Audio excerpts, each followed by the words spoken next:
on va commencer pour cette dernière séance pour cette année, puisque normalement on va finir donc ce programme sur la question des migrations et de l'exil l'année prochaine, avec 5 séances qui seront consacrées donc à l'année, à la période 1945 jusqu'à nos jours. Voilà, comme ça sur 3 années on aura balayé on va dire la fin du XVIIIe siècle jusqu'à nos jours. Voilà, donc pour ce dernier cours pour cette année, je vous propose un cours qui va concerner donc la Seconde Guerre mondiale, avec des déplacements de population évidemment massifs, très importants. Évidemment, à 1h30, je vais devoir être le plus synthétique possible, hein, mais on va voir quand même déjà, vous allez voir pas mal de choses. Alors, vous voyez, on a pu commencer à l'heure, tout fonctionne bien, donc normalement, on devrait arriver à tout faire aujourd'hui. Donc, une autre guerre de mouvement, flux et reflux humains durant la Seconde Guerre mondiale, 1939-1945. Alors, je voulais attaquer avec ces deux illustrations, une photographie bien connue de l'Exode, j'y reviendrai tout à l'heure, et puis, bien sûr, le retour aussi, c'est un autre mouvement de population, le retour des camps. Nous verrons qu'il y a eu à la fois des retours de camps, de déportés de répression, de résistants, et puis bien sûr de déportés, comme on les appelait à l'époque, de déportés raciaux, entre guillemets, évidemment beaucoup moins nombreux, comme vous le savez. Bon, voilà un petit peu ces deux images pour commencer, et puis on va donc tout de suite entrer un peu dans le vif du sujet, avec la situation de l'Europe, puis de la France au début de ce conflit.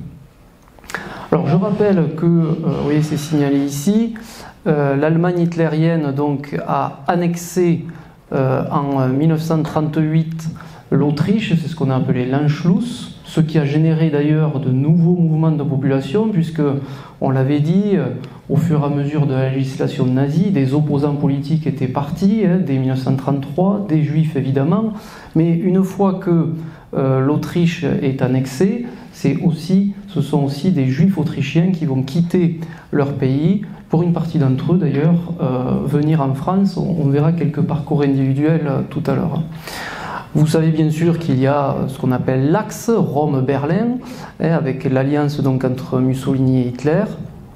Et ce début de conflit, ce début de Seconde Guerre mondiale, c'est en Pologne qu'il a lieu, avec une attaque donc, qui a lieu le 1er septembre 1939, mais, et c'est très important pour ce que l'on va voir ensuite, vous savez bien que quelques jours avant cette attaque, il y a eu un pacte, le pacte germano-soviétique, 23 août 1939, qui était un pacte de neutralité entre les deux régimes, l'État nazi et l'URSS, mais avec un protocole secret qui prévoyait en fait l'attaque simultanée de la Pologne, les nazis donc par l'ouest et les soviétiques par l'est, et puis un partage de cette Pologne.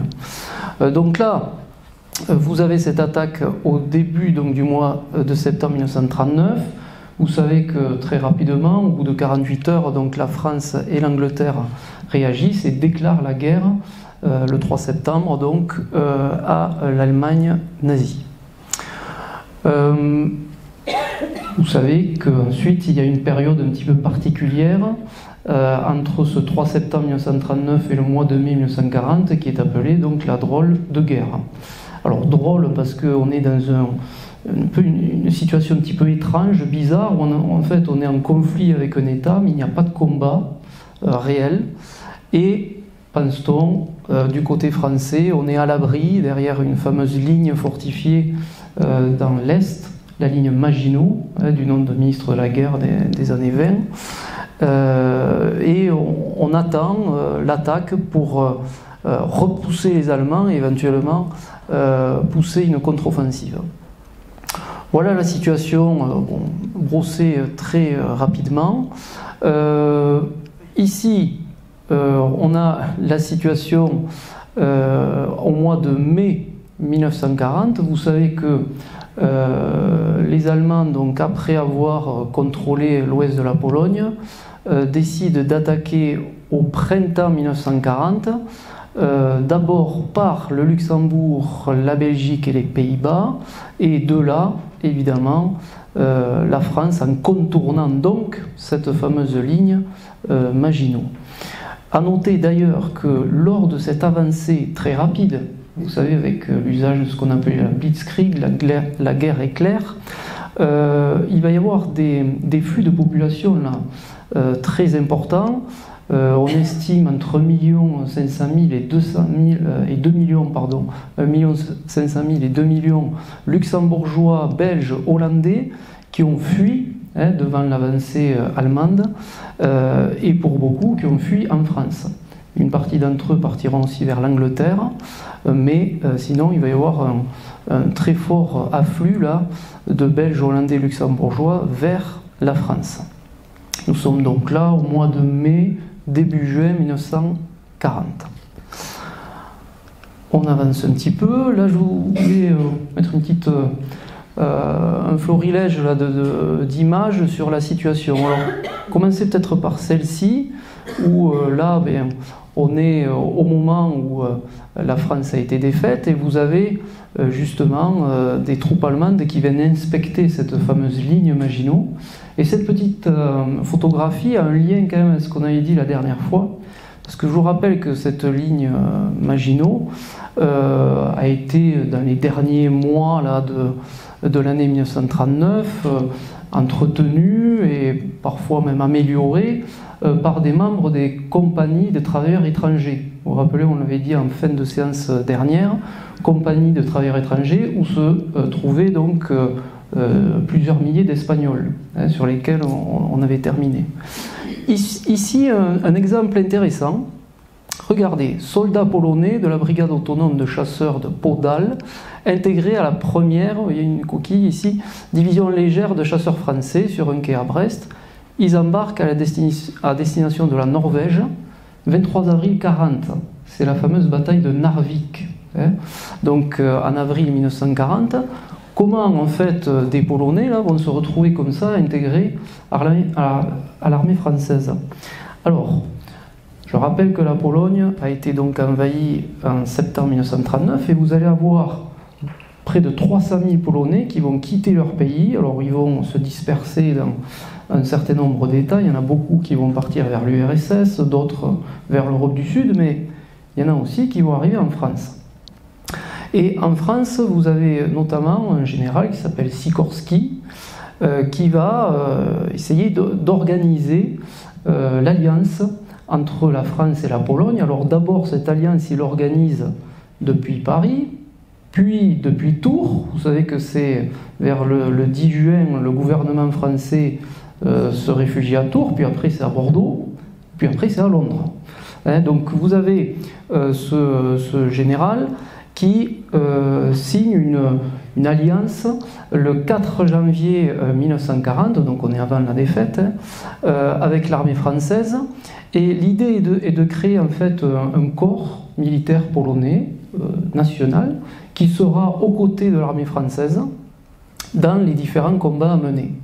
Et donc l'armée polonaise, qui compte quand même près de 80 000 militaires, va être engagée, alors notamment à Narvik, donc dans les premiers combats avant même l'invasion de la France par les nazis, va être aussi engagée dans des combats du côté de la Lorraine, de la Franche-Comté. A noter qu'à côté des Polonais qui ont combattu, vous avez aussi les Tchécoslovaques qui ont aussi eu leur unité militaire autonome, où ils étaient moins 6 à 8 000 à peu près. Mais voilà donc des combattants polonais, tchécoslovaques, des combattants étrangers qui ont combattu aux côtés de l'armée française en ce début donc, de Seconde Guerre mondiale.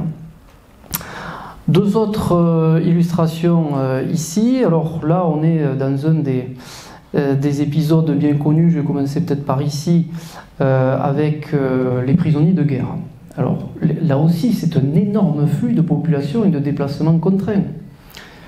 Je rappelle que dans le mois à peu près que dure le combat entre l'armée française et l'armée allemande, à peu près du 10 mai jusqu'au 10-15 juin 1940, il y a côté français 90 000 morts, 125 000 blessés, et 1 800 000 prisonniers de guerre, qui vont être évidemment transférés en Allemagne, dans les stalags, les oflags, comme vous le savez. Évidemment, du côté de ces prisonniers de guerre, ça va être une captivité qui va durer très longtemps. Pour certains, ça va être 5 ans. Il y aura, pour quelques-uns, un retour grâce au système de la relève, sur lequel je reviendrai tout à l'heure, à partir de 1942, mais qui n'a pas eu un franc succès, ce système, puisque ensuite, Pierre Laval a dû créer ce qu'on appelle le STO, Service de travail obligatoire, nouveau type de déplacement de population. Ici, nous avons là une tentative de sauvetage qui concerne Dunkerque, la fameuse poche de Dunkerque, où vous avez près de 340 000 soldats, tout compris, qui sont arrivés à quitter le littoral français pour se réfugier en Angleterre. Sur les 340 000, vous avez à peu près 200 000 Anglais et 140 000 Français. Mais évidemment, ils sont parvenus, pour une partie d'entre eux, à s'échapper, mais sous le feu des Allemands, et il y a pu avoir donc un certain nombre de naufrages. Celui-ci est assez connu concernant le torpilleur La Bourrasque. Alors, il y a des militaires qui ont réussi à monter dans d'autres bateaux, mais là il y a eu évidemment d'énormes pertes sur cet épisode. Bien, j'avance un petit peu. Ici, vous avez la situation. Alors là, vous avez une carte qui est issue, je ne sais pas si vous connaissez ces ouvrages, vous en avez peut-être déjà parlé, les atlas de Christian Grattalou, atlas historique de la France, atlas historique du monde. Donc c'est des cartes aussi qui sont pas mal diffusées dans la revue L'Histoire, que vous connaissez. Bon, voilà évidemment l'avancée des troupes allemandes, et en même temps ce qu'on appelle donc l'exode. Alors là, vous avez une première image qui est d'ailleurs issue, comme vous pouvez le voir, des archives allemandes. Il y a beaucoup de témoignages aussi. Alors, il y a des photos de l'exode, il y a aussi beaucoup de témoignages écrits. Alors, j'ai pas pu... le diaporama, il fait déjà presque 40 diapositives, et j'ai pas pu en mettre beaucoup plus, mais il y a des très belles photos aussi de Germaine Chaumel. Je ne sais pas si vous connaissez Germaine Chaumel, qui a beaucoup photographié Toulouse pendant l'occupation, pendant la Seconde Guerre mondiale de manière générale. Vous avez notamment une superbe photographie, on devine qu'on est au Capitole, et au Capitole, vous voyez plein de gens qui sont rassemblés devant des écriteaux avec des photos, et en fait on comprend que les gens se cherchent. Les gens sont descendus dans le sud, mais dans un chaos le plus total, et donc il y a des petits mots, on a dû quitter Toulouse, on est parti à Tarbes, imaginons, ou à Montpellier, parfois on a perdu Robert, on a perdu Jean, enfin, oui, vous avez ce genre de messages, et donc ça c'est quelque chose qu'on retrouve dans pas mal de grandes métropoles françaises. Un petit texte que je voulais vous lire concernant cet exode, c'est un texte d'Antoine Saint-Exupéry. Vous allez voir, il a un lexique assez particulier pour évoquer cet exode. Donc lui, il voit l'exode depuis le ciel. Je survole donc des routes noires de l'interminable sirop qui n'en finit plus de couler. On évacue, dit-on, les populations. Ce n'est déjà plus vrai, elles s'évacuent elles-mêmes. Il est une contagion démente dans cet exode, car où vont-ils ces vagabonds? Ils se mettent en marche vers le sud, comme s'il était là-bas des logements et des aliments, comme s'il était là-bas des tendresses pour les accueillir.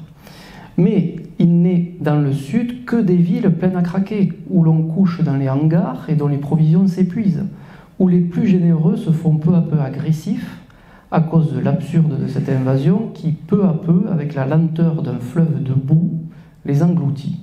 Une seule province ne peut ni loger ni nourrir la France. Et c'est un texte assez fort, assez puissant. Sur les hangars et les provisions qui s'épuisent, il est dans le vrai, on le verra tout à l'heure, concernant notre département qui a accueilli des dizaines de milliers de réfugiés, alors dans un premier temps dans un très vaste élan de solidarité, et puis assez vite, comme on l'a vu déjà à plusieurs reprises, avec des difficultés qui s'accumulent. Bien, allez, voilà un document très intéressant, alors qui là est issu d'un ouvrage, alors si vous voulez vraiment approfondir vos connaissances sur l'Exode de 1940, allez lire Éric Allary, qui a écrit plusieurs ouvrages sur ce sujet. Et là, j'ai pris deux illustrations pour vous montrer que on s'imaginait avant la guerre que, évidemment, si un nouveau conflit avait lieu avec l'Allemagne, il y aurait des populations à évacuer. Et donc, on pensait avoir tout préparé. Alors, pour tout vous dire, on a même préparé l'évacuation des populations du nord et de l'est de la France s'il y avait un nouveau conflit depuis 1922. Vous voyez, on s'y est pris quand même assez tôt. Et qu'est-ce qui a été imaginé? C'est qu'en fait, à chaque département du nord et de l'est, mais aussi, comme vous pouvez le voir ici, à chaque arrondissement parisien, va correspondre un département de repli. Voilà. Alors, comme le disait le général de Gaulle, ça c'était la théorie. Mais il y avait tout l'imprévu. Et donc l'imprévu, évidemment, ça a été des masses énormes de populations qui sont déplacées vers le sud en même temps. Il y a eu des problèmes, évidemment, au niveau des transports. Et donc, ce qui était prévu n'a pas été vraiment respecté. Par contre, ce qu'on peut observer, c'est que quand même, on trouve, vous voyez, au niveau des départements d'accueil, c'est donc ici, dans le centre de la France, autour notamment des départements de la Loire, qu'on va avoir les départements qui ont accueilli le plus. Et puis après, vous avez ici, dans le sud-ouest, une zone où on a accueilli aussi de 200 000 donc à 300 000 réfugiés. Attention, les chiffres quand même globaux sont énormes, puisque, rappelez-vous, on a dit qu'il y avait 2 millions d'Hollandais, Luxembourgeois, Belges. Vous y ajoutez entre 6 et 8 millions de Français qui sont descendus du nord vers le sud. Ça fait environ 10 millions de personnes qui se déplacent vers les départements du centre et du sud de la France. Je rappelle qu'à l'époque, la France compte une quarantaine de millions d'habitants, donc c'est 1/5 de la population de la France qui s'est déplacée comme ça vers le sud. Donc là, des chiffres tout à fait massifs pour ce conflit. Alors, cette photographie est intéressante puisque c'est l'une, à ma connaissance, il doit y en avoir d'autres, mais on ne les a pas encore trouvées, l'une des seules photographies de l'Exode dans le département. Alors, d'après nos recherches, on serait a priori entre Rabastens et Maubourguet, ici, dans cette zone-là. Et donc, on voit une colonne, là, qui, semble-t-il, irait du côté de Rabastens. Alors, quand j'ai vu cette photographie, ça m'a fait penser à une autre citation, une citation d'Anna Segers. Alors, Anna Segers, voilà un premier parcours intéressant. Donc c'est une juive allemande qui a quitté l'Allemagne dès le début de l'arrivée d'Hitler, qui s'est réfugiée en France, qui a eu un parcours assez compliqué en France, notamment pour trouver donc, des papiers, et qui a évoqué ce parcours difficile dans un livre qui s'appelle Transit, livre qui a été récemment adapté au cinéma, en s'inspirant des faits de 1940 à 1944, mais en les appliquant à des situations actuelles. C'est un film qui est très très réussi. Transit, publié en 1944. Anna Segers nous dit ceci dans Transit. Des villages du nord se déversaient toujours un fleuve silencieux de réfugiés. Des charrettes grandes comme une maison rustique, chargées des meubles et des cajots à volailles, des enfants et des arrière-grands-parents, des chèvres et des veaux, des femmes qui portaient des gosses mourants et même des morts. Un point quand même là-dessus, on estime, la Croix-Rouge estime à l'époque qu'il y a eu, pendant la période de l'Exode, les 3-4 semaines vraiment de très intenses déplacements de population, environ 100 000 morts sur les routes. Alors, des morts qui sont liées à des maladies qui étaient avant l'exode, qui ont empiré durant le déplacement, qui sont liées aussi, on le sait, l'aviation allemande a mitraillé les colonnes d'exodiens, comme on dit, et donc c'est une estimation, plusieurs dizaines de milliers de morts. Il y a eu aussi, selon la Croix-Rouge, près de 90 000 enfants perdus, qui ont été retrouvés ou pas par la suite, et qu'on a retrouvés ensuite dans des orphelinats et un certain nombre d'établissements. Bon, voilà pour cette photographie. Ici, vous avez quelques éléments aussi qui concernent notre département ou bien des départements voisins. Alors, vous voyez, cette photographie, c'est une photographie personnelle. Histoire d'un exode. Dans cette maison ont été accueillis des réfugiés alsaciens de Saint-Louis, de septembre 39 à août 40. Il se trouve que c'est un village qui n'est pas très très loin d'ici, qui a accueilli environ 3000 Alsaciens, donc sur le début du conflit. C'est le village de Lectoure, dans le Gers. Et si vous êtes allé visiter Lectoure, alors il y a plusieurs lieux d'accueil des Alsaciens dans la ville, mais enfin, l'un des plus connus, c'est l'ancien château des comtes d'Armagnac, qui ensuite est devenu un hôpital, qui maintenant est devenu donc le paradis des brocanteurs. Je ne sais pas si vous connaissez ce lieu. Et c'est donc là que pas mal d'Alsaciens ont été accueillis. Alors par contre, j'attire votre attention sur de septembre 39 à août 40. Au début du conflit, le gouvernement français s'est dit que les Allemands, la première région qu'ils allaient chercher à récupérer, ce serait l'Alsace et la Lorraine. Et donc, il y avait eu une préparation concernant ces deux départements qui était bien spécifique, c'est-à-dire que dès le début du conflit, il était prévu d'évacuer une partie de la population, d'évacuer des Alsaciens et des Lorrains, en particulier des Mosellans. C'était des chiffres aussi importants, puisque entre septembre 39 et le début de la guerre, vraiment pour la France, c'est-à-dire mai 40, vous avez plus de 300 000 Alsaciens qui ont quitté leur domicile, 220 000 à peu près Mosellans. Donc c'est déjà des chiffres très importants. Attention, pour ces populations-là, déplacées donc à la demande du gouvernement français avant que le conflit commence, le terme utilisé à l'époque, c'est évacuer. Ce sont des évacués, et c'est pas anodin parce que lorsque on entrait dans cette catégorie d'évacués, on avait des frais de transport qui étaient financés, on avait des allocations journalières, on avait un certain nombre d'aides. Voilà, quand vraiment il va y avoir par la suite des masses encore plus importantes de population qui vont se déplacer, on va appeler ça des réfugiés, et puis la plupart ils vont se débrouiller, quoi. Parce que de toute façon le nombre était tellement colossal qu'il était difficile d'aider cette masse de personnes en déplacement. Bien, voilà pour cet exemple de Lectoure.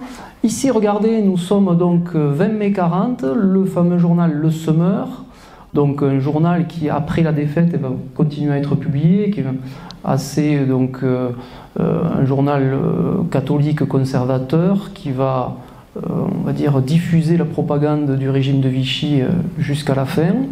Et là, on annonce donc de l'aide, du linge pour les réfugiés, les civils du Nord, de l'aide pour les blessés également. Donc on s'organise et on fait des collectes de chemises, de chaussettes, de tricots. Ici, on annonce à la population que des réfugiés nombreux vont arriver, qu'il va falloir se préparer, que ces réfugiés vont être dispersés dans le département, dans un certain nombre de communes. Et là, vous avez aussi, en parallèle, bien sûr, de l'annonce de ces réfugiés. Si tous ces réfugiés viennent, c'est que ça ne se passe pas si bien que ça au niveau militaire. On annonce aussi le fait donc, que 300 000 hommes sont rembarqués du côté de Dunkerque.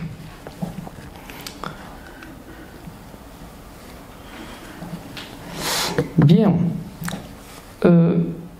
Toujours pour ce moment donc, dramatique là, de mai-juin 1940, quelques autres exemples. Alors là, vous avez un document très intéressant, donc archives départementales, c'est, vous voyez, un bulletin d'assistance.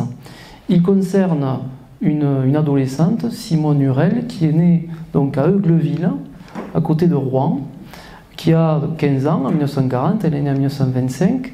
Et en fait, ce qu'il est précisé ici, c'est qu'elle est arrivée à Tarbes avec sa maman, qui est veuve, et sa maman a 6 autres enfants en bas âge. Et ils sont donc dans un dénuement complet, ce qui va leur permettre d'avoir un certain nombre de subsides, d'aides, mais aussi donc une assistance médicale gratuite. Et donc dans les archives départementales, on trouve pas mal de ces bulletins qui témoignent donc de l'arrivée de personnes vraiment de tout le nord, de tout l'est de la France, et pour certains d'entre eux vraiment dans de grandes difficultés. Commencent à émerger quelques éléments qui... Alors regardez, quand je dis commence, on est là, c'est le 30 mai, là c'est le 28 juin. Vous voyez, là on commence à dire... alors là, vous avez d'abord avis aux propriétaires.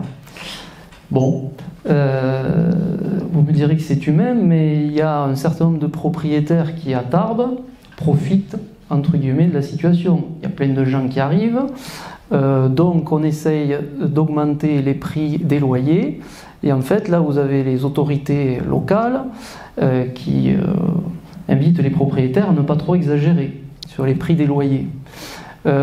Ici, alors là c'est autre chose, vous avez appel aux réfugiés, mairie de Tarbes, je vous expliquerai pourquoi ici, et puis là, gare aux enfants. Alors regardez ce qui est dit dans gare aux enfants, hein. Les réfugiés et les troupes rendent la circulation extraordinairement active à Tarbes. Dans la journée de mercredi, il y avait sur les trottoirs et en pleine rue une telle densité de passants qu'il était en certains endroits bien difficile de se faire un passage. Et les longues files d'auto et de camions compliquaient encore le problème. Les parents doivent exercer une toute particulière surveillance sur leurs enfants pour les empêcher de se commettre dans ce tohu-bohu dangereux. On voit trop de gamins s'amuser au coin des rues et sur les places. Et donc là, il y a trop de mouvements et on essaye aussi de réguler donc, cette circulation à Tarbes. Alors, là, on passe à une autre phase. On est en août, sur des véhicules de toute nature, avançant au hasard, dominés par la crainte et la volonté d'échapper à l'ennemi, etc., etc. Ce qui va se passer en fait à une année, c'est que à la compassion, si vous voulez, originelle du mois de juin 40, eh bien, va venir se juxtaposer le discours du régime de Vichy. Le discours du régime de Vichy, c'est que si la France a perdu, c'est pas la faute des généraux ou des maréchaux, c'est pas la faute de l'état-major, c'est pas la faute de l'armée, c'est la faute de la Troisième République et en particulier de la Troisième République du Front Populaire. Avec une France qui s'est ramollie, qui s'est embourgeoisée, qui s'est féminisée. Hein. Donc il y a ce discours. Et donc, si vous voulez, vous avez d'abord une insistance sur la souffrance, et puis après, finalement, ces fuyards, on va dire que c'était des gens qui ont eu peur, qui manquaient de courage, qui finalement ont trahi la France. Et donc le discours change vraiment très fortement.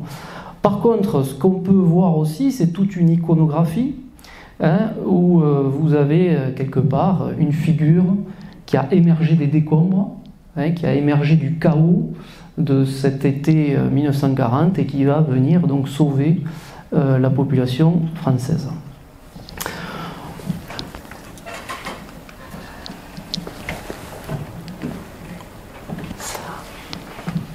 On poursuit, et ici donc quelques éléments sur l'année 1939.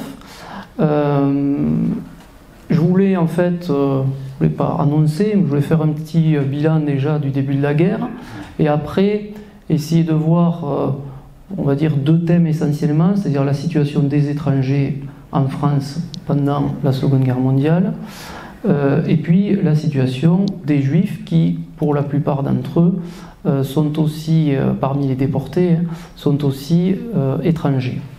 Alors, on va revenir ici au 12 avril 1939, qui est un point important, puisqu'au 12 avril 1939, un texte est voté qui annonce la mobilisation des apatrides.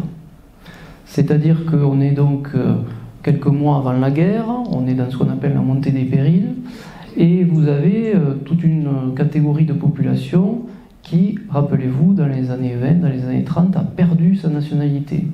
Il y a les Arméniens, bien sûr, toujours, vous avez des Russes, vous avez des Allemands, donc cette population, on cherche à la mobiliser.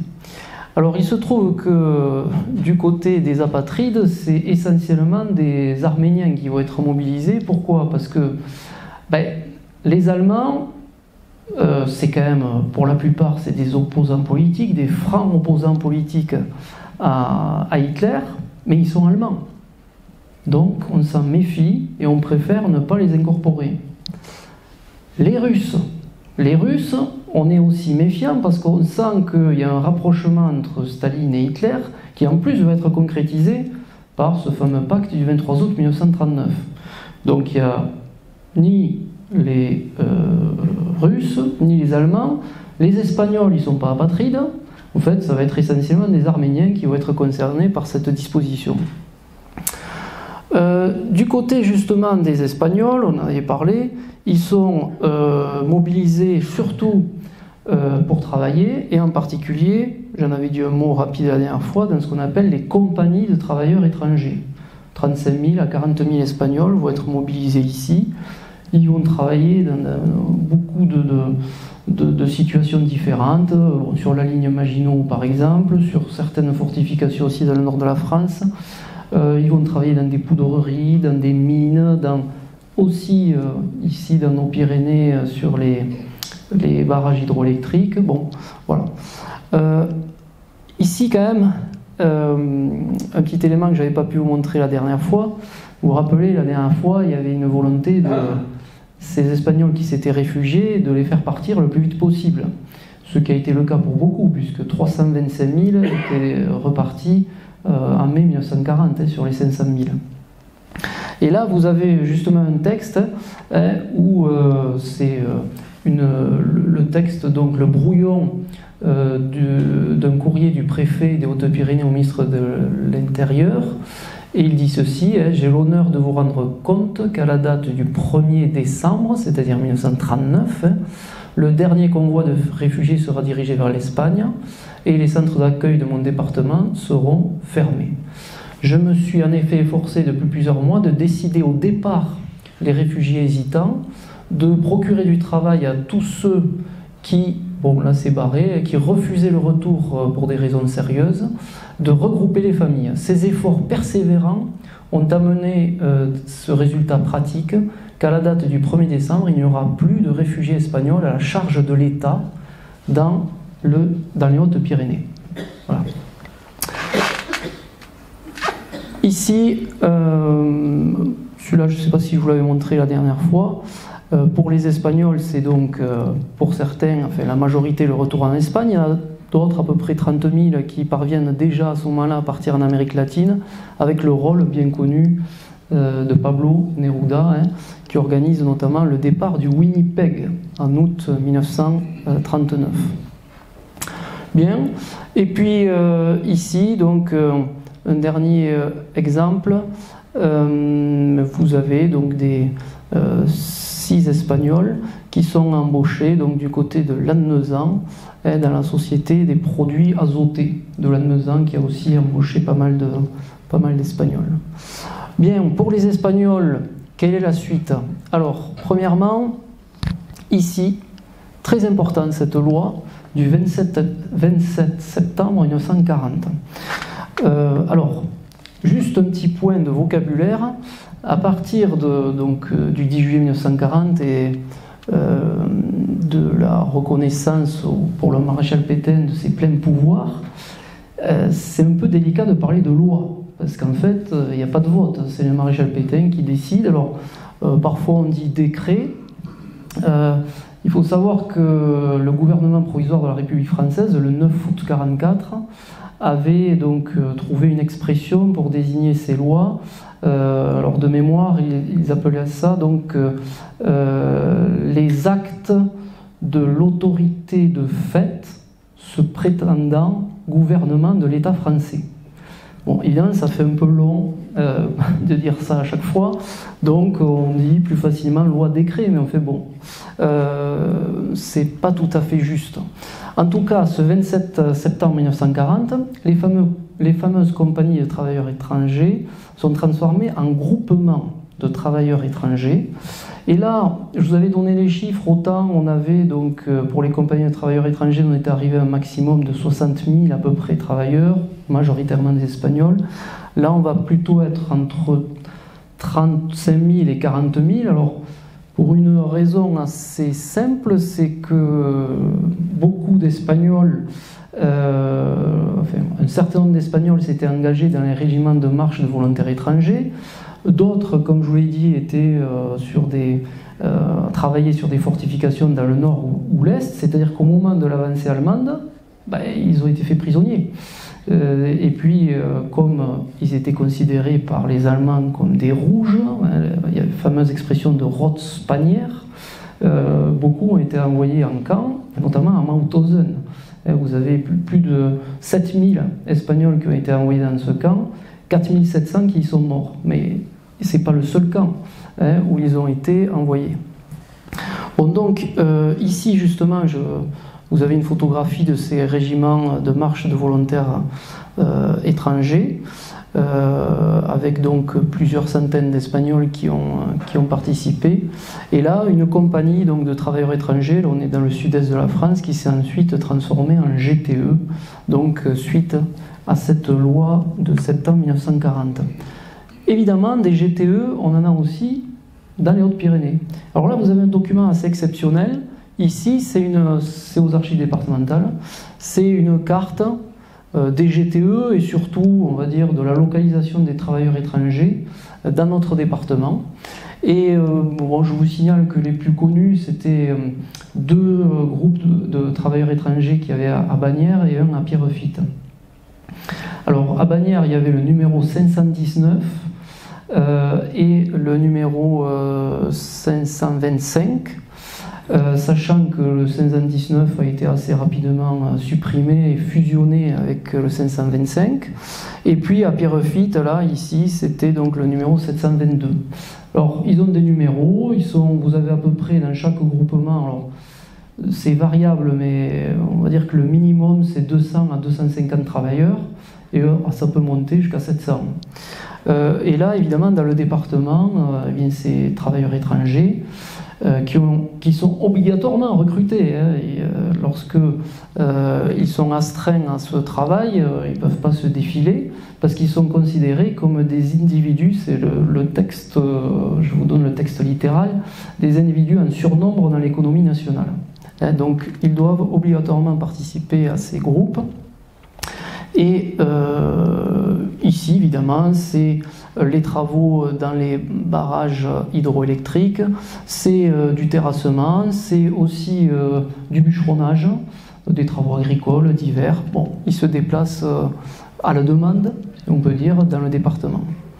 Par contre, ce qui est intéressant, oui, c'est que cette main-d'œuvre reste sous surveillance, parce que ce sont des Espagnols, pour beaucoup ce sont des réfugiés républicains, donc dans le contexte d'État policier qui est le régime de Vichy, on se dit que peut-être dans ces groupes il pourrait y avoir des foyers de résistance, de révolution. Alors lorsqu'on lit les documents là, différents, vous voyez là ça concerne le groupe 525, bon, je ne lis pas tout, mais vous voyez ici le commissaire dit en résumé, si l'état d'esprit des réfugiés espagnols et de la main-d'œuvre encadrée n'est pas des plus satisfaisants, aucun fait précis n'a permis jusqu'à ce jour d'établir que des organisations de résistance ont été créées dans ces milieux. Néanmoins, cette question ne sera pas perdue de vue et j'ai prescrit à mon service un renforcement de la surveillance. Donc il y a une méfiance. on va le voir, qui sera un peu justifié. Parce que dans ces groupes, vous allez avoir pas mal d'Espagnols qui vont s'impliquer notamment dans les réseaux de passage, qui vont devenir passeurs dans les Pyrénées, et puis il va y avoir des combattants. Quelques exemples. Ici, vous avez quelqu'un d'assez connu dans le département, José Cortés, qui dirigeait les 60 guérilleros qui se sont associés à la 3201e compagnie de FTPF de Nistos, Esparos, et qui ont donc fait plusieurs attaques, plusieurs embuscades en 1944, notamment à Lannemezan, et sur la rampe de Cap-Verne aussi, 2 attaques importantes. Vous avez aussi ici une autre photographie avec le défilé lors des fêtes de libération de Tarbes. Donc en 1944, sur les allées de ces guérilleros.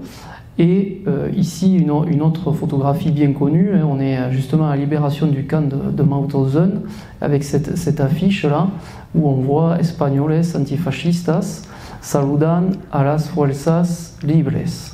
Hein, donc là, on a évidemment, dans ce camp qui a été très marqué par l'identité et la déportation espagnole, y compris au moment des libérations, donc le rappel de cet exil. Bien, je passe maintenant à mon deuxième grand thème, la question donc des juifs étrangers, des juifs français, durant cette période. Alors je voudrais commencer par plusieurs dispositions. Vous voyez ici, là, 16 juillet 40, 17 juillet 40, vous vous rendez compte comment c'est rapide, parce que les pleins pouvoirs, c'est le 10, je vous le rappelle. Donc premier texte qui concerne les juifs, relative à la procédure de déchéance de la qualité de français. Alors, c'est le premier texte, il y en aura un autre que je vous montrerai tout à l'heure, qui a vraiment déclenché des dénationalisations.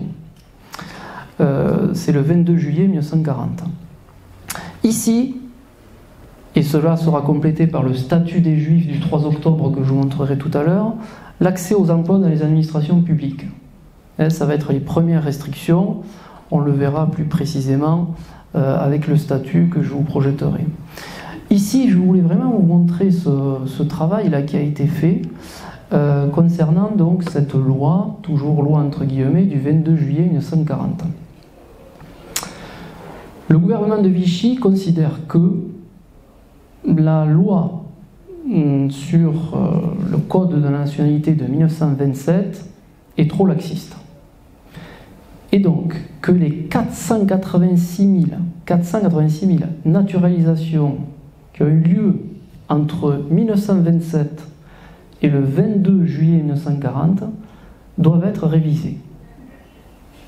Ça veut donc dire qu'il va y avoir la création d'une commission qui va devoir regarder ces 86 000 naturalisations et voir à qui on va pouvoir enlever la nationalité sur des critères qui concernent la francophilie, l'appartenance politique, enfin, ce genre de critères. Bon. Il y a un travail phénoménal qui a été fait par des historiens, vous voyez, vous avez la référence ici. Donc Annie Poinceau, Bernard Raquin, identifier, connaître et compter les victimes absolues de la dénaturalisation. Je vous dirai qu'est-ce qui se cache derrière cette expression de victime absolue. Connaître les dénaturalisés de Vichy, etc.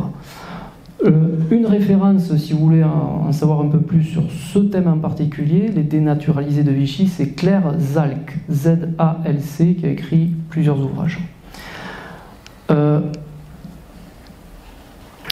Combien de dénaturalisés entre 40 et 44 ? 15 000, sur les 486 000. Pourquoi 15 000 ? Parce que déjà, vous imaginez bien que la tâche était quand même colossale, même s'il y a eu quelques moyens. Enfin bon, réviser 486 000 dossiers, bon. Puis deuxièmement, c'est que malgré tout, au début en tout cas, on essaye de donner l'impression de respecter le droit. Donc en fait, il y a plein de situations où les gens se défendent bien, mais en fait, on n'arrive pas à leur enlever la nationalité. Vous avez toutes les personnes qui ont été dénaturalisées ont été l'objet d'un dossier. Tous ces dossiers ont été numérisés. Tous. Ils sont en accès libre sur donc, les archives nationales. Vous pouvez, si c'est un sujet de recherche qui vous intéresse, les consulter. Ici, puisque je suis dessus, je vous montrerai après quelques documents statistiques. Vous avez la fiche de Marie Aschenbaum, qui est donc dénaturalisée, qui est déportée et qui meurt à Auschwitz le 29 juillet 1942. Il est possible que si elle n'avait pas été dénaturalisée, elle n'aurait pas été déportée. Je vais vous expliquer pourquoi après. C'est ce qu'ils appellent les victimes absolues. C'est-à-dire, les victimes absolues, c'est les personnes qui ont été dénaturalisées et qui ont été donc ensuite déportées et qui sont morts en déportation. Alors, sur les chiffres, je passe ici, vous avez donc 15 000 dénaturalisés. On estime que sur ces 15 000, il y a environ 6 000 juifs. La plupart sont plutôt issus des pays d'Europe centrale, notamment des Polonais. Et parmi ces 6 000, on en a environ 1 millier qui ont été déportés et qui sont morts en déportation. Voilà à peu près, pour résumer les chiffres, vous avez tout ça détaillé davantage ici. Ici, vous avez donc les pourcentages de dénaturalisation par pays. À signaler, regardez que vous avez près de 5000 qui sont des Italiens. Les Italiens ont été beaucoup naturalisés à partir de 1927, mais évidemment, ce qu'il faut observer, c'est aller plus loin, vous voyez, que ces chiffres-là, c'est que, en ce qui concerne les Italiens, les 4 ou 5 000 qui ont été dénaturalisés représentent moins de 2% de l'ensemble des Italiens naturalisés. Tandis que si on prend, vous voyez, des personnes comme les Polonais ou bien sûr les Roumains, les Allemands, le pourcentage parmi les Allemands ou Polonais naturalisés qui ont été dénaturalisés est beaucoup plus important qu'en ce qui concerne les Italiens. Bon, voilà pour ces... Alors, juste à souligner que, vous voyez, ces gens à qui on a retiré la nationalité française, on les appelle les retrayés. Retrayés. Bon. On continue concernant donc la population juive en France en 1940. Le statut des Juifs, 3 octobre 1940. Bon, je rappelle, mais tout le monde le sait, que les Allemands n'ont fait aucune demande particulière concernant ce statut, que c'est une politique autonome de l'État de Vichy. Et ici, donc, on commence par, en fait, l'accès, l'exercice des fonctions publiques et mandats énumérés à prix sont interdits aux Juifs. Alors, ils ne peuvent pas être chefs de l'État. Ensuite, les agents relevant du département des affaires étrangères, bon, tout un tas d'administrations. Ils ne peuvent plus être donc gouverneurs dans les colonies. Ils ne peuvent plus être enseignants, officiers des armées de terre, administrateurs, directeurs. Voilà. Juste quand même, regardez, l'accès et l'exercice de toutes les fonctions publiques autres que celles énumérées à l'article 2 ne sont ouverts aux Juifs que s'ils peuvent exciper de l'une des conditions suivantes. Être titulaire de la carte de combattant de 14-18, avoir été cité au cours de la campagne de 14-18, ordre du jour de la campagne 39-40, Légion d'honneur, médaille militaire. En fait, il y a quelques exceptions au départ, hein, parce qu'après, vous voyez, quelqu'un comme Marc Bloch, qui a fait la guerre 14-18, qui a été donc cité, qui en plus jouissait d'une autre exception, qui était qu'il avait rendu de grands services scientifiques. Marc Bloch, c'est un grand historien du Moyen-Âge, qu'il avait rendu donc de grands services scientifiques à la France. Bon, il n'a pas pu quitter la France en 1940. Ensuite, il a pu enseigner, il a enseigné à Paris, il a ensuite pu enseigner à Clermont-Ferrand, à Montpellier. Il est entré en résistance, il a fini par être fusillé, il n'y a eu aucune mesure de clémence pour Marc Bloch. Ici, vous avez les autres professions auxquelles les Juifs n'ont plus accès. À noter, je ne sais pas si vous vous souvenez, dans les années 30, on avait parlé, vous savez, de restrictions concernant le travail pour les médecins, les avocats. Je ne sais pas si vous vous rappelez de cette séance-là. Les premières professions qui sont interdites aux juifs, c'est-à-dire avant même le statut, dès l'été 40, ce sont les professions de médecins, avocats, architectes, pharmaciens, dentistes, etc. Et Vichy dit, mais on ne fait que s'inspirer des lois de 1930, de la République, en fait. Bon, là, ils vont quand même plus loin. Ensuite, vous avez la loi, regardez, du 4 octobre sur les étrangers de race juive. À ce sujet donc de Maurras, sachez que même les dirigeants de Vichy ont un peu une difficulté avec ce mot, c'est-à-dire que là, pour ces statuts du 3 et 4 octobre, ils utilisent le Maurras, mais pour le second statut des Juifs, qui est encore plus sévère pour la population juive du 2 juin 1941, c'est le mot religion qui est utilisé de temps en temps. Donc il y a une forme d'hésitation là entre ces deux termes, y compris pour les dirigeants donc, de Vichy. Bon, en tout cas, ici, pour le 4 octobre, on est dans une situation où les étrangers de race juive peuvent être donc internés dans des camps spéciaux par décision du préfet du département de leur résidence. C'est-à-dire que l'autorité administrative locale peut décider d'interner les étrangers de race juive. Donc là, on va évidemment sur un chemin qui est quand même assez voisin de ce qui se passe du côté de l'Allemagne nazie depuis 1933. Vous connaissez la suite. Avant évidemment de rafler des populations, il faut savoir où elles se situent. Donc on organise les recensements. Et puis, ici quand même signaler du côté évidemment de la zone occupée, puisque là on a encore une différence forte entre la zone occupée et la zone non occupée jusqu'à donc 11 novembre 1942. L'ordonnance du 29 mai 1942 qui est, je dirais, le seul texte peut-être où finalement le régime de Vichy ne va pas suivre l'occupant nazi, c'est concernant l'étoile jaune. Il y a parfois une erreur d'ailleurs à ce sujet-là. L'étoile jaune n'a pas été portée dans la zone sud, y compris lorsque cette zone sera occupée par les Allemands. C'est-à-dire que l'étoile jaune, qui est donc imposée aux Juifs le 29 mai 1942, sera portée uniquement donc, dans l'ancienne zone, si vous voulez, au nord de la ligne de démarcation occupée par les Allemands. Voilà, il y a des restrictions évidemment concernant les déplacements aussi pour les Juifs étrangers.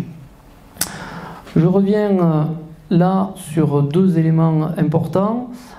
Ici, vous avez un diagramme qui montre notamment l'âge des personnes à qui on a retiré la nationalité. On voit que c'est surtout des jeunes et puis après les plus anciens. Et là, il y a une tranche qui a pu, alors par différents moyens, passer entre les gouttes. Alors souvent, c'est des gens qui sont utiles, là aussi, pour l'économie nationale et qui ont des appuis aussi, qui parviennent à se sauver de cette procédure inique. Un personnage extrêmement intéressant, Hannah Arendt. Alors Hannah Arendt, il faut quand même rappeler son parcours. C'est donc une jeune étudiante en philosophie dans les années 30. Elle est juive et donc elle quitte l'Allemagne nazie pour se réfugier en France. Mais au début de la guerre, elle est considérée comme allemande. Donc elle va être internée. Une fois que la France est battue, elle pense sortir, et en l'occurrence il s'agit du camp de Gurs, mais en fait elle ne sort pas parce qu'elle est juive. Et donc il y a ce texte ici qui est très connu, je vous le lis rapidement. Nous avons été expulsés d'Allemagne parce que juifs, mais à peine avions-nous franchi la frontière française que nous devenions des boches.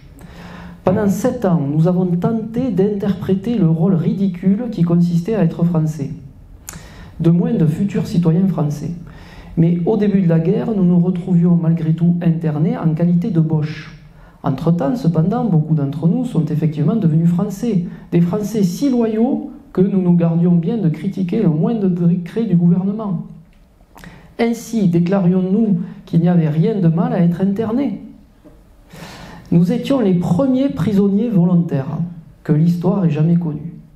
Après l'invasion allemande, le gouvernement français n'avait plus qu'à changer le nom de l'établissement. Emprisonnés parce qu'allemands, nous n'étions pas libérés parce que juifs. Donc là, pour Hannah Arendt, contrairement à d'autres de ces réfugiés allemands, l'issue est positive puisqu'elle est libérée du camp de Gurs à l'été 1940 et ensuite elle va pouvoir donc quitter l'Europe, rejoindre les États-Unis comme vous le savez, par une filière qui est assez connue, c'est une filière à Marseille, Varian Fry, qui devait normalement ramener aux États-Unis 200 intellectuels et qui a ramené près de 2000 personnes, dont Hannah Arendt. Vous savez aussi que l'un des amis d'Hannah Arendt, qui a essayé aussi de passer la frontière des Pyrénées, Walter Benjamin, a fini par, dans un désespoir total, se suicider, donc à Portbou quelques mois plus tard.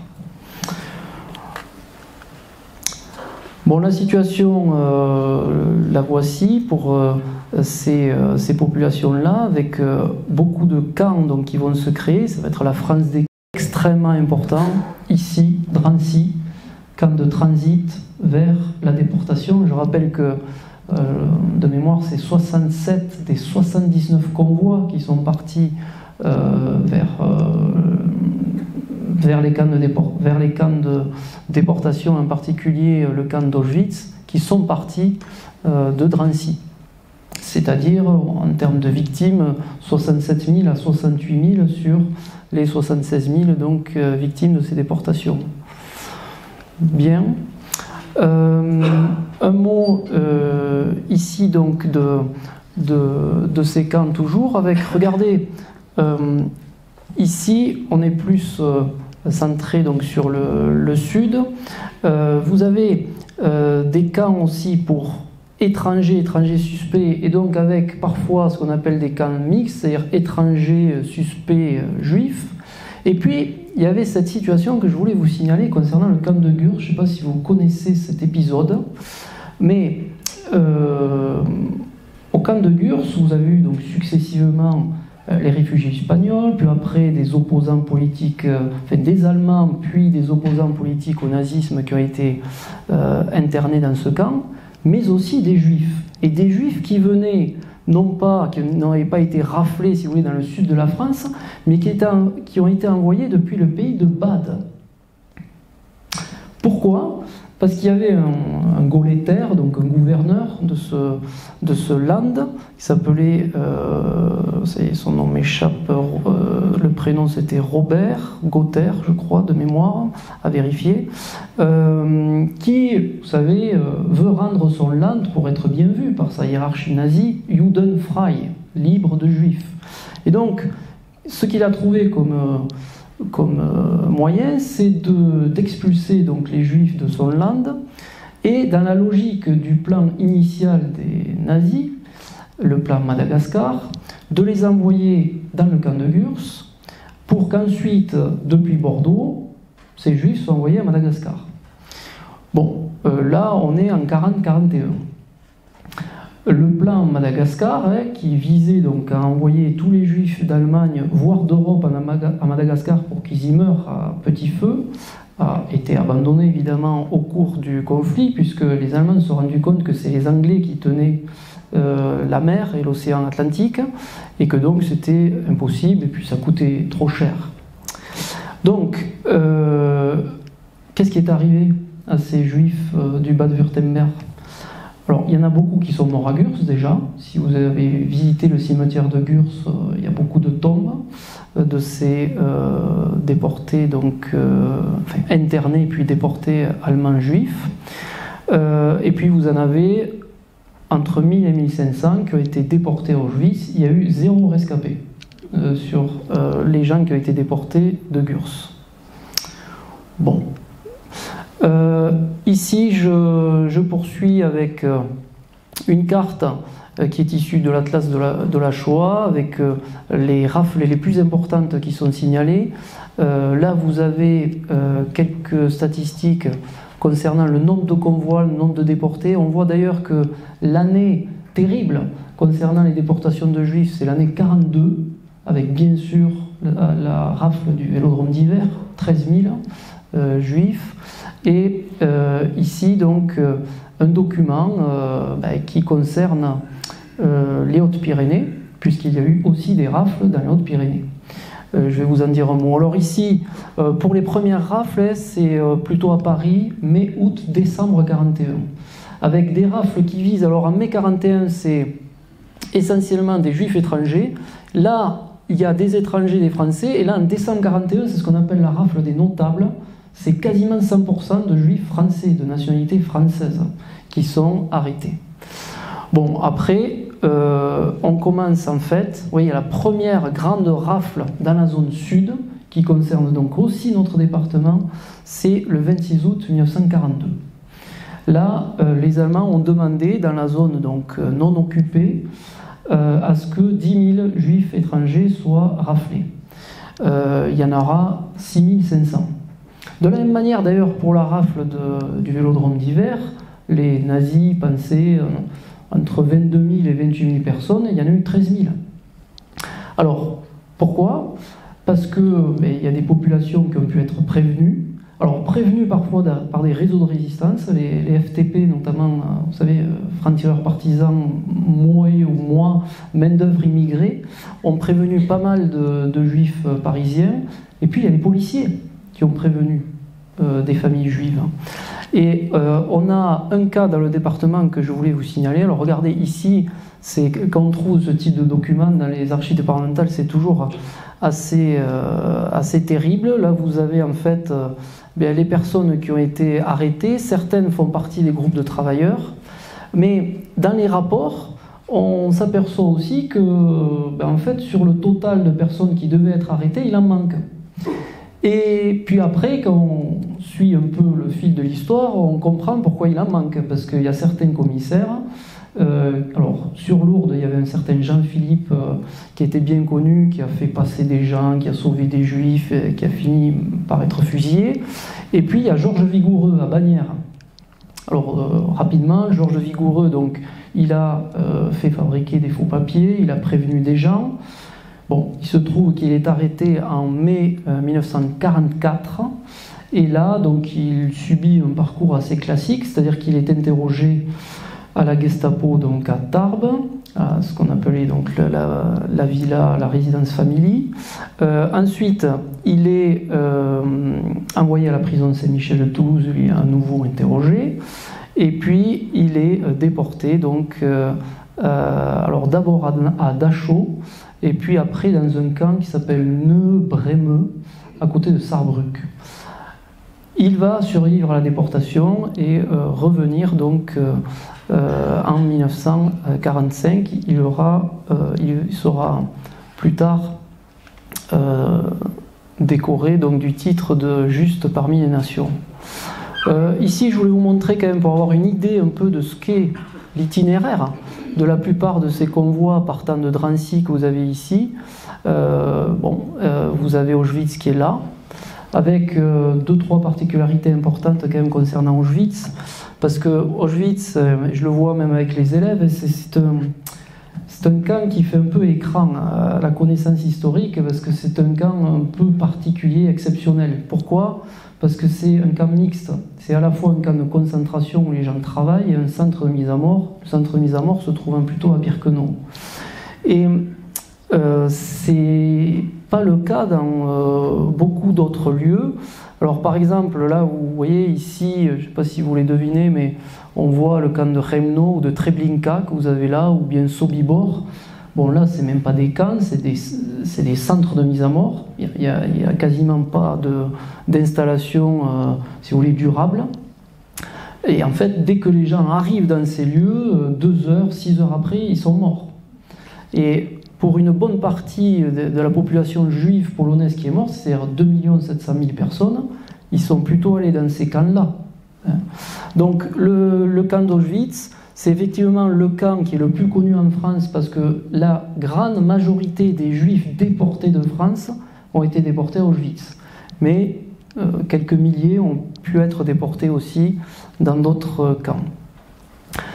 Ici, quelques sauveurs. Je vous parlais de Georges Vigoureux tout à l'heure. Là, vous avez un diplomate bien connu, Aristide Sousa Mendes, qui, peut-être qu'il faut appuyer sur les rampes là-bas, je ne sais pas, c'est... Ah, bon, ok, ça ne va pas nous faire comme en Espagne. Alors, Aristide Sousa Mendes, donc, qui était consul général à Bordeaux, et qui, vraiment, vous voyez, ça s'est joué là, au moment, si vous voulez, un peu chaotique, là, au mois de juin 1940, il a produit à la chaîne, pendant des jours et des nuits, avec même ses enfants, des visas, pour des familles juives, pour qu'ils puissent partir. Alors, le chiffre bon, est discuté par les historiens entre 10 000 et 30 000. 30 000, c'est peut-être beaucoup, mais enfin, c'est le chiffre qui a été retenu par certains. Et évidemment, Salazar, qui était déjà en poste à la tête du Portugal, n'a pas trop apprécié cette initiative. Et d'ailleurs, Aristide Sousa Mendes a perdu sa fonction et il a fini dans une situation assez misérable sur le plan personnel. Mais en tout cas, il a participé au sauvetage de milliers de personnes. Bien, alors quelques documents qui, je suis désolé, ne sont pas tellement lisibles, mais là où on va regarder peut-être ici, c'est là où c'est le plus lisible. Je voulais vous signaler quand même cet aspect. Là, on est en 1942, on est quand même assez avancé. Et regardez, alors c'est un homme juif qui s'appelle Bloch, mais Bloch avec un K, qui fait la demande pour avoir un visa pour partir aux États-Unis. Et donc, bon, le fonctionnaire rappelle un certain nombre d'éléments. Il dit qu'il va passer par Cuba. Et la conclusion, c'est, en résumé, Bloch, israélite, ne représentant aucunement un élément intéressant pour la société, il y a lieu d'envisager favorablement son émigration. On est en 42, c'est-à-dire qu'au même moment, il y a déjà des juifs qui sont raflés, qui sont internés, etc. C'est un point intéressant à voir, au moins jusqu'en 43, c'est que dans l'administration française, que ce soit au niveau national ou au niveau local, les fonctionnaires se disent, y compris les hauts fonctionnaires, se disent de toute façon, l'objectif, semble-t-il, qu'on nous a donné, c'est qu'il y ait plus de juifs en France. Donc, soit on les interne et puis après on sait ce qui leur arrive, parce que là aussi, je voudrais briser une légende. Il y a des gens qui disent on ne savait pas. En décembre 1942, vous avez une déclaration interalliée qui dénonce le crime, je dis bien décembre 1942, hein, le crime qui est en train d'avoir lieu, mais avec des détails assez clairs, hein, du côté de l'Europe centrale. Hein, donc, il y a quand même, cette déclaration a été relayée évidemment dans un certain nombre de journaux, alors évidemment pas trop dans les journaux qui étaient publiés, mais dans les journaux qui circulaient, et puis avec d'autres canaux d'information aussi.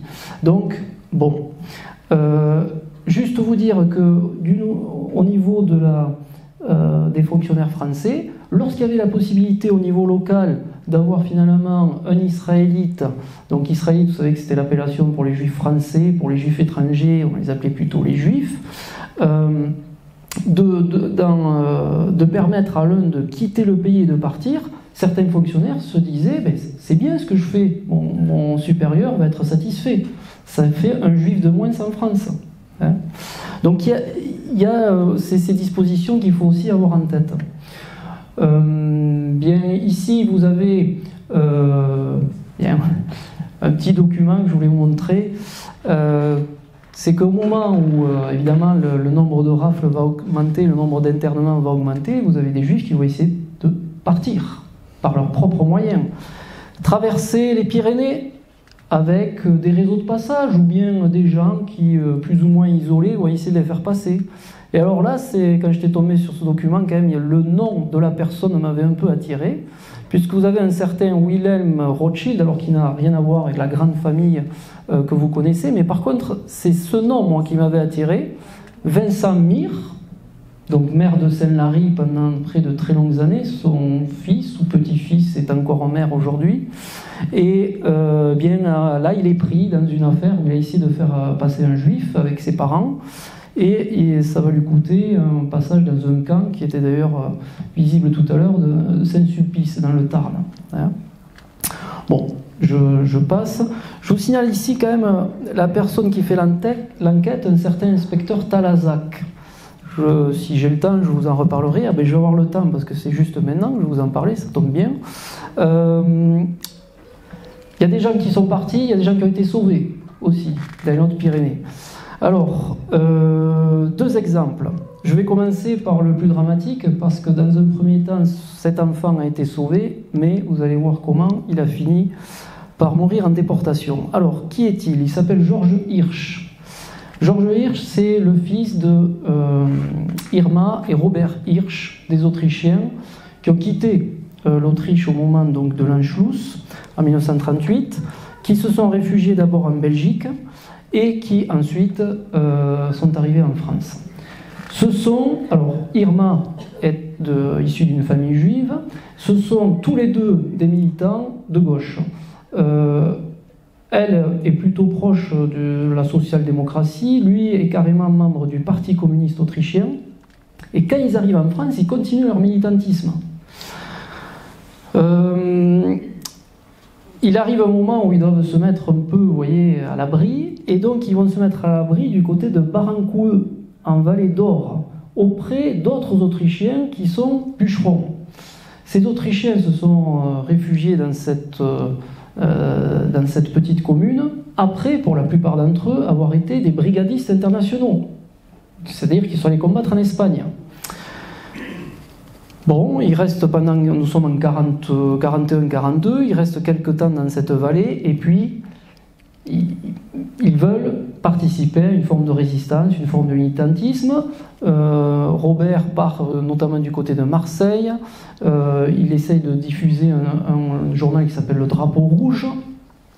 Irma, de son côté, son épouse, est très active du côté d'Amiens et diffuse un journal qui, elle, s'appelle La Vérité. Irma essaye notamment de retourner des soldats allemands via, évidemment, des tracts clandestins, journaux clandestins. Bon.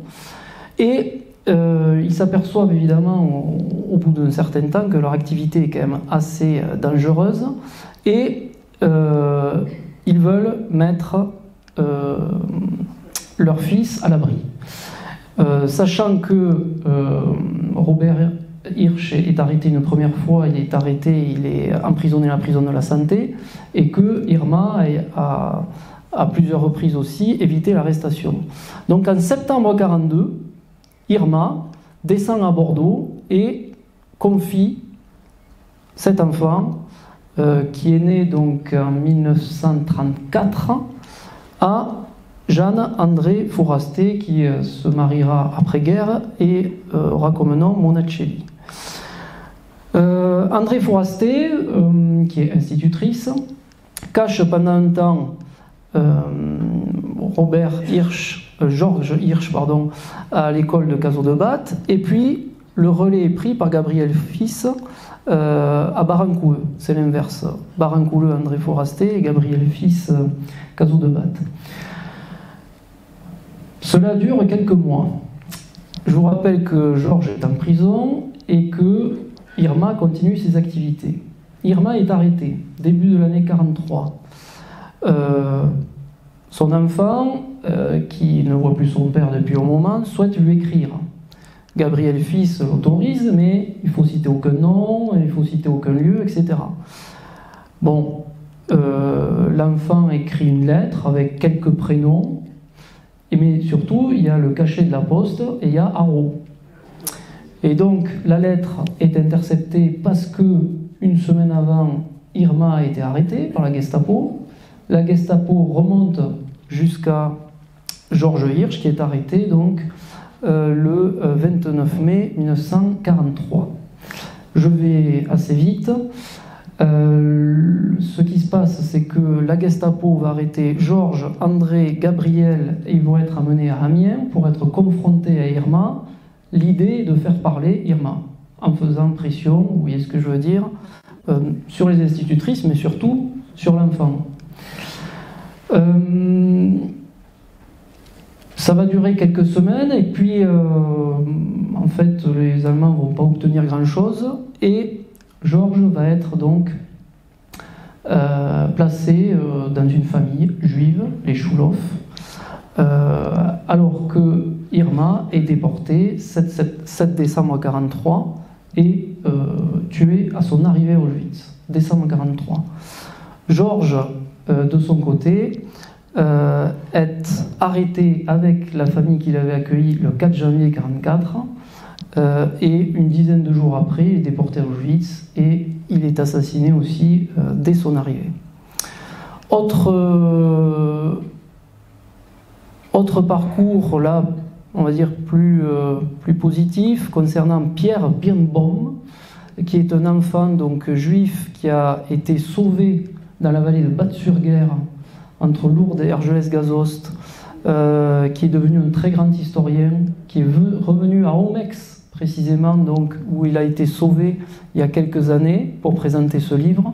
Là, je ne vais pas être aussi lent que pour Georges Hirsch, simplement vous dire que c'est un couple, donc Fabien et Maria d'Aléas, qui ont protégé Pierre et sa sœur pendant 2 ans, alors que ses parents, Jacob et Ruth, se déplaçaient dans le département pour éviter l'arrestation. J'avais trouvé le rapport d'un inspecteur qui était à ça d'arrêter le père de Pierre Birnbaum à Lourdes en 1943, mais il n'y est pas parvenu. Et toute la famille va se retrouver à la fin de la guerre et se sauver donc grâce à ce couple de justes.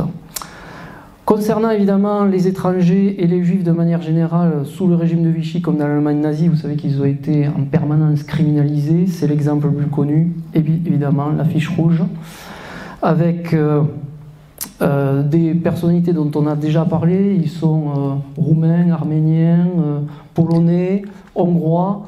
Je vous signale en particulier Manouchian, j'en avais parlé. Vous savez que c'est quand même un rescapé du génocide arménien, qui arrive en France, qui perd son frère, qui travaille chez Citroën, qui est un poète aussi, qui s'engage dans la résistance et qui donc va finir exécuté au Mont Valérien au début de l'année 1943.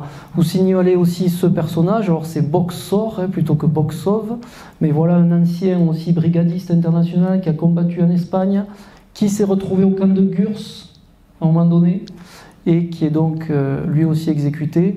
Marcel Reymann, dont les parents avaient été déportés. Bon, vous signalez donc, on parle, vous savez, vous connaissez la chanson, les 23 qui ont été fusillés. En vérité, il y en a 22, puisque Olga Bancic, qui était donc la seule femme condamnée du groupe, a elle été déportée et guillotinée à Stuttgart.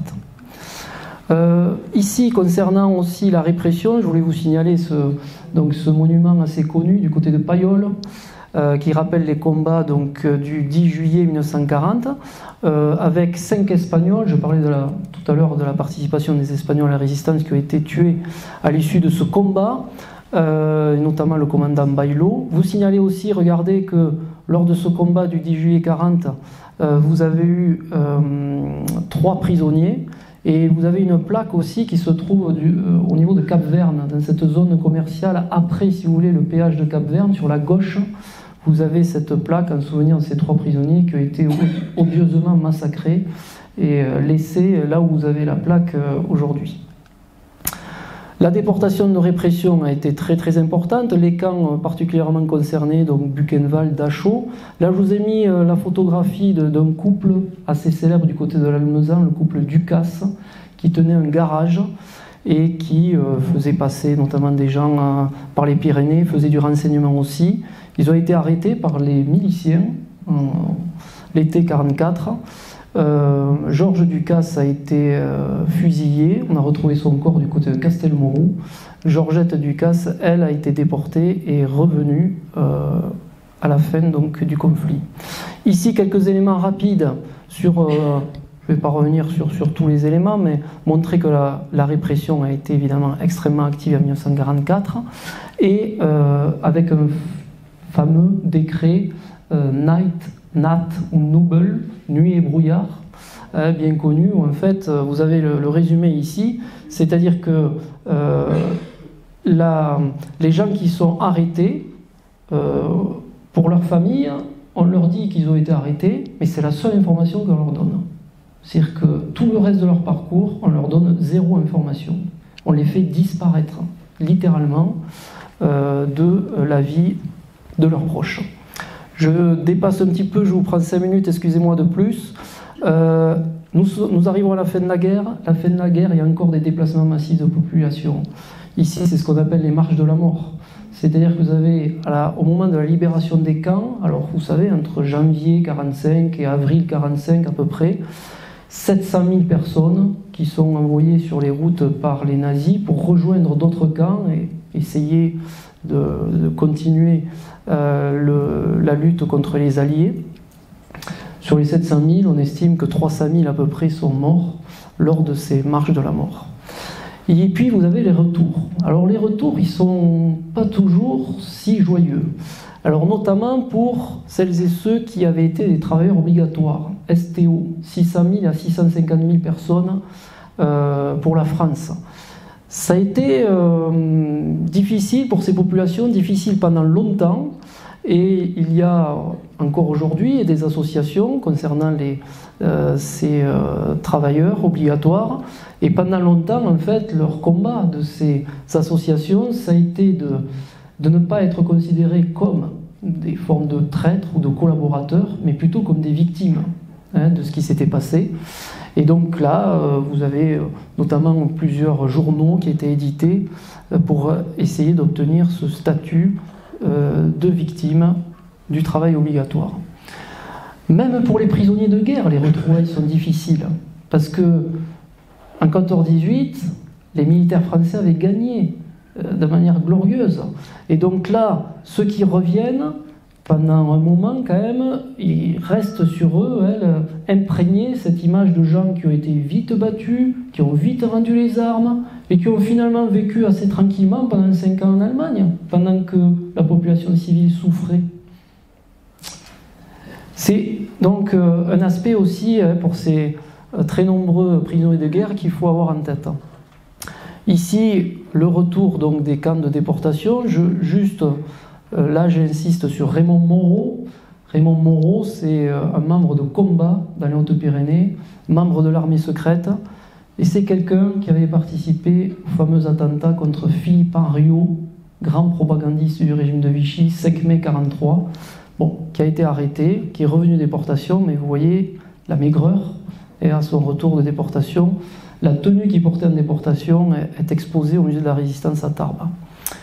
Pour terminer, pas oublier que c'est 1945, on a encore des gens qui cherchent à rentrer chez eux.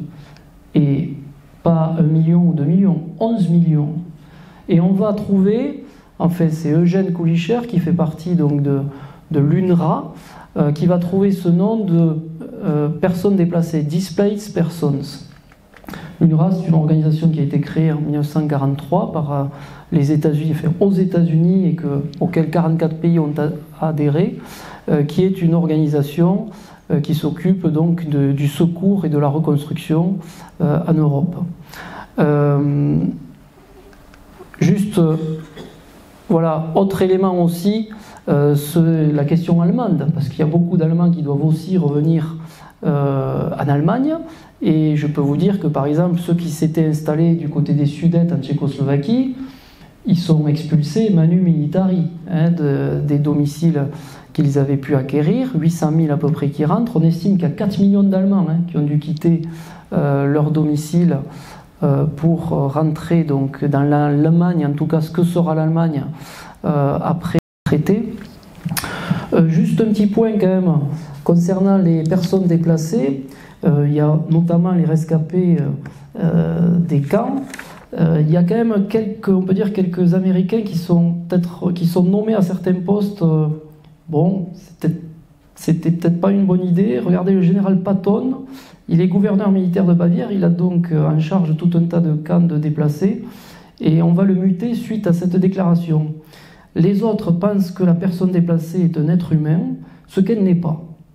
Et ceci s'applique particulièrement aux juifs, qui sont inférieurs aux animaux. Vous voyez, l'antisémitisme n'avait pas totalement disparu avec la fin de la guerre. Et promis, là c'est la fin. Juste 2 histoires positives, je vais être très rapide. Ici vous avez Joseph Schleften, 4 ans. Il est né donc en 1941 dans un ghetto en Pologne. Ses parents ont travaillé à Częstochowa notamment, jumelé avec Lourdes si je ne me trompe pas.